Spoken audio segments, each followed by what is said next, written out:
We are just 100 meters away from the aircraft crash site where Ajit Pawar, the Deputy Chief Minister of Maharashtra, lost his life along with four others on board.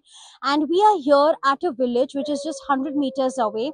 And they are the ones who were the first ones to really see what really happened. They saw the tragic crash that took place, and they were the ones who rushed to the spot to see and help and to evacuate them as soon as possible. Let's speak to them. Thank you so much हमारे channel पे बात करने के लिए. Sir, आप ये बताइए कि सबसे पहले कितने बजे ये घटना हुई थी और आपने क्या देखा? 8:45 पर वो घटना हुई. और क्या क्या आपने देखा? वो एयरप्लेन आगे इधर से घुमा के आया, फिर उधर क्रैश हुआ. उधर क्रैश हो गया. हाँ. पहले आया था, पहले आया, उनको लोकेशन ठीक से दिखाई नहीं दिया होगा कि कुछ टेक्निकल प्रॉब्लम होगी, तो इसलिए उन्होंने पहली बार में लैंड नहीं किया होगा. दूसरी बार आए घूम के आए, तो दूसरी बार आया तो इधर डगमा के नीचे ही गिरा और बहुत बड़ा ब्लास्ट हो गया. अच्छा, तो प्लेन डगमग रहा था, मतलब हाँ, डगमग एकदम सीधे से जैसा लैंड होता है वैसे नहीं हो नहीं रहा नहीं था? नहीं पीछे से थोड़ी देर पीछे से ही आया तो डगमग आया था. आगे आके ही नीचे गिरा और बहुत बड़ा भयानक स्फोट हो गया. ओके. अगर हम विजिबिलिटी की बात करें तो विजिबिलिटी मतलब पूरा धुंधला था कि पूरी तरह से वेदर बहुत क्लियर था? नहीं, वेदर क्लियर था, सब दिख रहा था सब. Okay. So, here because there have been multiple reports and the initial causes do suggest that fog visibility, lack of that could be one of the reason why the crash took place. So here the villagers have confirmed that there was no such issue. Everything was crystal clear and there was no issue of fog visibility. बाकी फिर बाद में क्या किया आपने? देखा कि plane गिरी, crash हुआ, और उसके बाद आपने सबसे पहले क्या किया? हम भाग कर गए थे, लेकिन जाने के लिए उधर कुछ जाने के लिए जगह ही नहीं थी. वो बहुत बड़ी आग चल रही थी, इसलिए आगे जाने के लिए कुछ जगह ही नहीं थी. इसलिए 5-10 मिनट में उनकी टीम आई थी, उनके पीए हो गए, कुछ पुलिस हो गए, वो सब 5 मिनट में ही आए थे. उनके स्वागत के लिए रहेंगे उधर ऑफिस के लिए. उधर वो 5 मिनट में आए. उसके बाद वो उन्होंने बताया ये अजित दादा का प्लेन है, वो अजित दादा आने वाले थे, और अजित दादा ही उन्होंने ही बताया कि अजित दादा का प्लेन क्रैश हुआ है. अजित दादा जी.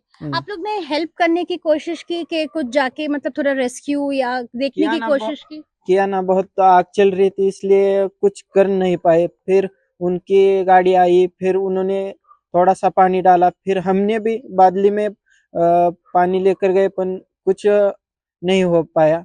इसलिए उन्होंने फिर बॉडी, हम इधर से कुछ कंबल लेकर गए, उधर जाके उनकी बॉडी उठाई उन पुलिसों ने. हमने भी कुछ हाथ लगाया था, लेकिन उन्होंने एम्बुलेंस में डालकर लेकर गए.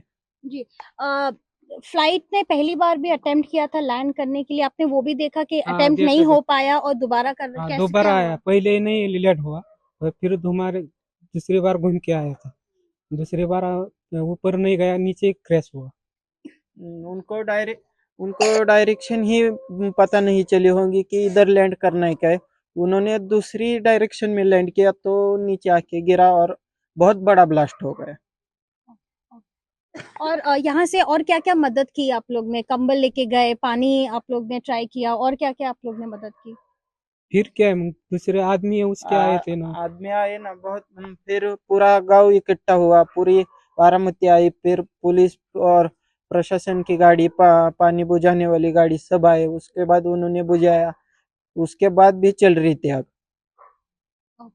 Thank you so much. So they are the people who witnessed this tragic incident. They were the first ones to see what really happened. According to them, the first time the flight did not land, they had attempted to land but it did not, and they turned it around and then attempted to land the second time, and that is when the crash happened, and moments after that it exploded. The villagers here also clarified that in the morning when the incident took place. The weather was completely clear. That is what the villagers are claiming at this point. There was no issue of fog, visibility being low, as what the initial, of course, investigations and reports have suggested. But of course, the probe is ongoing. We are looking at the forensic teams here. We are looking at the investigative teams that are here to assess the final cause of what really led to the crash. This is Disha reporting here from Baramati, Maharashtra with video journalist Sadesh.